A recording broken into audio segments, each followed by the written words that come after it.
Salam, salam outsider, le débrief commence maintenant.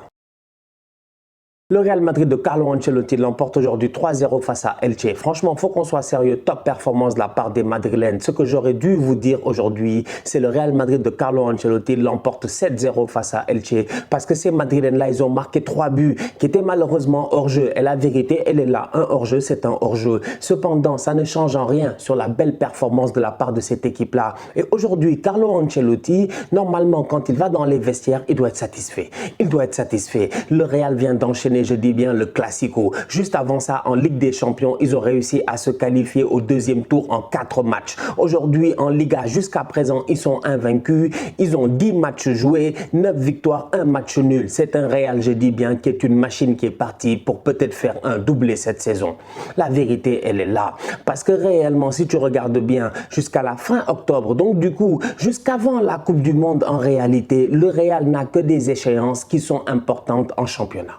C'est le championnat qu'ils vont essayer d'aller plier peut-être le plus rapidement possible à mon humble avis. Et quand tu regardes derrière ce qui se passe, peut-être qu'ils pourraient mettre une certaine distance entre eux et le Barça, même si le Barça, jusqu'à présent, ils sont dans le coup. Parce que franchement, on va être très sérieux, ce Real-là, il tourne bien. Il tourne très très bien. Karim Benzema a gagné son ballon d'or. Karim Benzema arrive aujourd'hui, il claque son but. Il aurait dû claquer un triplé. Il aurait dû claquer un triplé. La vérité, elle est là, les gars. Karim Benzema a sorti une top performance. Il a été excellent. C'est le jeu du Real même en tant que tel qui a été excellent. Du mouvement, de la possession, du jeu rapide, des passes directes, de la profondeur. Franchement, aujourd'hui, j'ai vu un Real qui réellement s'est fait plaisir face à Elche. Le score, c'est 3-0, si c'est 7-0, il n'y a pas de scandale. Vinicius, il est sur le côté, il va très très vite. Comme d'habitude, en 1 contre 1, il fait la différence. Mais au-delà de cela, j'ai eu l'occasion de le dire plusieurs fois, Vinicius, son QI football est passé à un autre niveau. Et je pense que Vinicius, pour la saison prochaine, dépendamment de son rôle peut-être à la Coupe du Monde, il serait capable d'aller se battre pour une place dans le top 3, voire le top 5 du Ballon d'Or. Parce que Vinicius, franchement, on l'a pris pour un tocard, c'est vrai, moi inclus. Mais aujourd'hui, Vinicius, c'est un autre joueur. C'est un autre joueur, anormalement intelligent. Les combinaisons de Vinicius et de Benzema sont magnifiques. Tu rajoutes à ça Toni Kroos et Modric, tu as une explosion de saveur. Franchement, c'est beau. C'est très très beau. Belle victoire 3-0. Karim Benzema a récupéré son ballon d'or il y a quelques heures. Franchement, on va être sérieux, il y a quelques heures. Et quelques heures plus tard, il arrive sur un terrain de football face à Elche et il nous montre que peut-être il est à la recherche d'un deuxième ballon d'or. J'ai envie de vous dire, faites attention à Karim Benzema. Parce que Karim Benzema, aujourd'hui, à 34 ans, en plus d'être un des plus vieux ballons d'or de l'histoire, sincèrement, c'est un gars qui, j'ai l'impression, n'a pas fini avec nous. Il n'a pas fini avec le jeu. Il a cette volonté-là et encore une fois, cette soif-là, je dis, d'aller marquer à définitivement son nom dans l'histoire. Il peut le faire avec l'équipe de France lors de la Coupe du Monde. On va voir, adviendra ce qui adviendra. Vous-même, vous savez qu'une Coupe du Monde, c'est pas facile. Mais au-delà de cela, avec le Real Madrid, s'il nous fait la même saison qu'il a fait la saison passée, il sera encore une fois sur le toit du monde. Karim Benzema, aujourd'hui, tu le vois jouer encore une fois, mais sincèrement, il est très fort. Il est très fort. La combinaison avec David Alaba, c'est dommage, il y a hors-jeu, mais là encore, tu le vois, son positionnement et tout, c'est un pivot. J'ai envie de dire à Mbappé, c'est ça, pivot gang. Franchement, c'est ça, pivot gang. C'est ça, hashtag pivot gang. C'est-à-dire que le gars, il est dans tous les bails. Il est dans le numérodisme, dans le pivotisme. Je dis dans tous les... Il est trop fort. Franchement, Benzema est fort.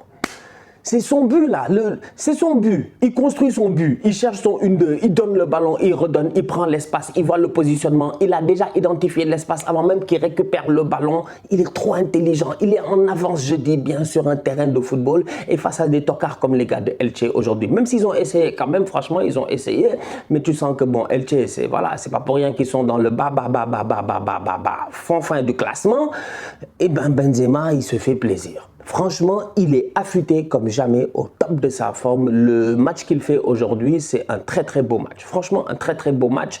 Et ce week-end, il va présenter son, son ballon d'or à Santiago Bernabéu. On va voir s'il va nous ressortir encore une autre masterclass. Mais aujourd'hui, sincèrement, c'était du top Karim Benzema.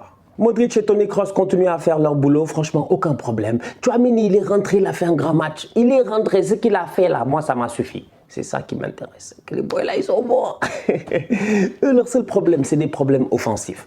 C'est les Asensio. Bon, il a mis un beau but et tout, mais c'est ça un peu le problème dans cette équipe-là. C'est peut-être un problème offensif où tu te dis, est-ce qu'ils ont la profondeur de banc? Mais bon, tant que tu as Benzema, Vinicius et que les gars sont au top de leur forme, jusqu'à présent, ils sont premiers, ils sont intouchables. Comme je dis, ils sont partout premiers dans tous les classements que tu veux. Donc, ce Real-là, on peut parler jusqu'à demain, mais on peut tout petit peu mettre quelques bémols, comme je dis, sur les boys qui doivent sortir du banc, parce que jusqu'à présent quand même t'as pas de Hazard, t'as pas de Mariano, tout ça. Bon là il y a Asensio, donc on va voir. Par contre au milieu c'est solide.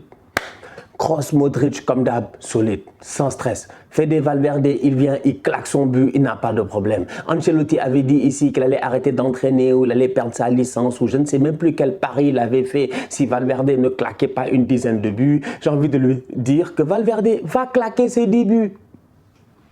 Il va claquer ses 10 buts. C'est mort là. C'est mort. Belle frappe aujourd'hui, externe, volé comme ça. Il n'a aucun problème. C'est un top player, Federico Valverde. C'est un milieu de terrain. En fait, aujourd'hui, j'ai regardé le match et je me suis dit, mais Toni Kroos, il est là. Il joue à 2 à l'heure. Toni Kroos n'est pas plus rapide que Busquets. Il n'est pas plus rapide que Busquets. Tu me diras peut-être qu'il a beaucoup plus de réactions que Busquets aujourd'hui. Peut-être, c'est vrai. Parce que sous pression, tu te rends compte quand même que Toni Kroos sous pression, il ne fait pas beaucoup d'erreurs. C'est vrai que peut-être qu'il a plus de réactions que Busquets. Mais il n'est pas plus rapide que Busquets. Donc du coup, en termes de repli défensif, de volume de jeu, tout ça, Toni Kroos ne t'apporte pas plus que Busquets. La vérité, franchement, à mon humble avis, elle est là. Mais par contre, quand tu as Valverde avec toi, ça change tout. Parce que quand tu as Valverde avec toi, lui, il couvre en vitesse. À un moment donné, moi, je vois un boy partir, je me dis non, ça c'est pas Toni Kroos avec les chaussures blanches là. Non, c'est Valverde, il est déjà parti, il a déjà couvert, il a déjà récupéré le ballon sur la ligne là-bas. Donc du coup, tu as un volume de jeu que t'amène Federico Valverde qui est juste magnifique. Avec la maîtrise des autres, ça marche. Franchement, c'est un Real qui est très bon, c'est un Real qui est rassurant et c'est un Real qui aujourd'hui mérite sa victoire 3-0 et en plus de ça, défensivement, ils ont fait des erreurs, mais le gardien a été excellent. Thibaut Courtois a remporté son trophée Lev Yashin aujourd'hui. Thibaut Courtois, il y en a qui se plaignent en disant qu'il aurait dû être dans le top 3. À mon humble avis, peut-être. Oui, c'est vrai, peut-être. Mais bon, Kevin De Bruyne ne démérite pas aussi. C'est un top player, tu vois. C'est la récompense aussi d'un travail que Kevin De Bruyne a eu à faire pendant des années et des années. Donc moi, sincèrement, j'ai envie de dire Courtois, peut-être 4e. Voilà, tu pousses un peu. Mais définitivement pas devant mon Sadio Mané. En tout cas, bref. Thibaut Courtois n'est pas là. Il a gagné son trophée Lev Yashin. Cependant, on va être très sérieux. Je pense que nous tous, on a oublié que le petit-fils de Yashin, c'est Lunin. Wesh, il vient d'où, lui?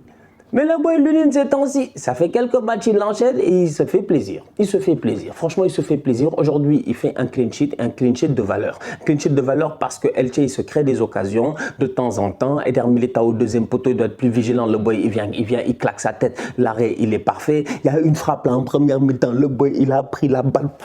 Je te dis.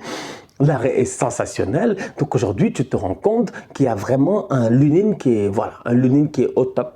Et ça fait du bien à ce Real-là, qui en plus de la victoire, a un clean sheet. Donc du coup, comme je dis, c'est un Real qui, de la défense jusqu'au milieu de terrain, en termes de profondeur, ça va. Il n'y a pas trop de soucis. Par contre, tu arrives en attaque, tu bégayes. Cependant, Asensio, comme j'ai dit tout à l'heure, très beau but de sa part. Fallait réajuster ce ballon-là, fallait le mettre, fallait le faire. Rodrigo, il fait lui aussi une très belle performance dans les combinaisons, toujours intelligent. Il sait prendre l'espace quand il le faut et la profondeur. D'ailleurs, la passe que Tchouaméni, je pense, lui donne de l'extérieur est magnifique. C'est pour ça que je dis que Tchouaméni, il rentre et il me satisfait. Donc, non, franchement, belle victoire de la part des Madrilènes. Sincèrement, top performance de la part des Madrilènes. Non, ces temps-ci, ils sont chauds. Je te dis, la Casablanca est au top. Et ouais, j'ai hâte de voir ce qu'ils feront dès ce week-end. La famille, on se capte très bientôt pour un nouveau débrief. D'ici là, on continue à liker, on continue à partager, on s'abonne. On est ensemble, on reste en santé, c'est le plus important. Tous outsiders.